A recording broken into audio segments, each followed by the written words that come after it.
It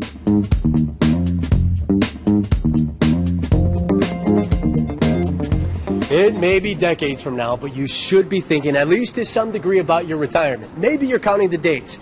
Either way, a big question is, are you saving enough? Gianna Chu here from Bank of Hawaii to tell us a little bit about this. Now, Gianna, there's a lot of 20-somethings out there that don't understand how important this is. Why should they start thinking about retirement, or at least saving for retirement now? Well, Steve, it's never too early to start saving. The impact that saving can have in your 20s versus in your 30s can mean a difference of hundreds of thousands of dollars in retirement because of the compounding growth. Either way, you should put aside money in reserve, really just to sustain you for maybe 8 months to a year, just in case an emergency happens.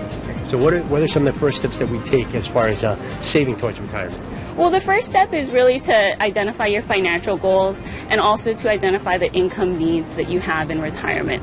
Things like healthcare costs, retirement home costs, leisure, travel activities.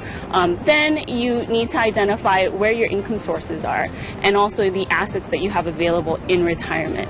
And once you do that, you can really then evaluate whether your income sources and assets in retirement are sufficient enough to sustain you for your desired lifestyle. Got to think about grandkids too, right? Of course. That's a big expense. Okay, so what are some of the steps that we can take right now?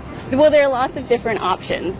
If you qualify, you can contribute to a Roth IRA, and for 2014, the contribution limit is $5,500. But keep in mind that this is an after-tax contribution.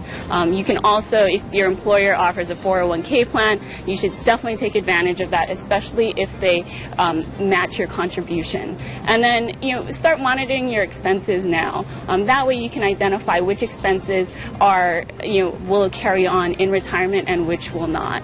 A lot of people set these things in motion and then don't touch it. How often do we need to reevaluate? It's good to reevaluate your financial plan every year. That way you can take a look at the impact that certain life events have happened, on your financial plan. Whether it's having a child, buying real estate, you can see how that has really affected your financial goals. Absolutely. Okay, lots to think about. This complete interview, by the way, is going to be on our website, hawaiinewsnow.com. For Gianna Chu, I'm Steve Weehart.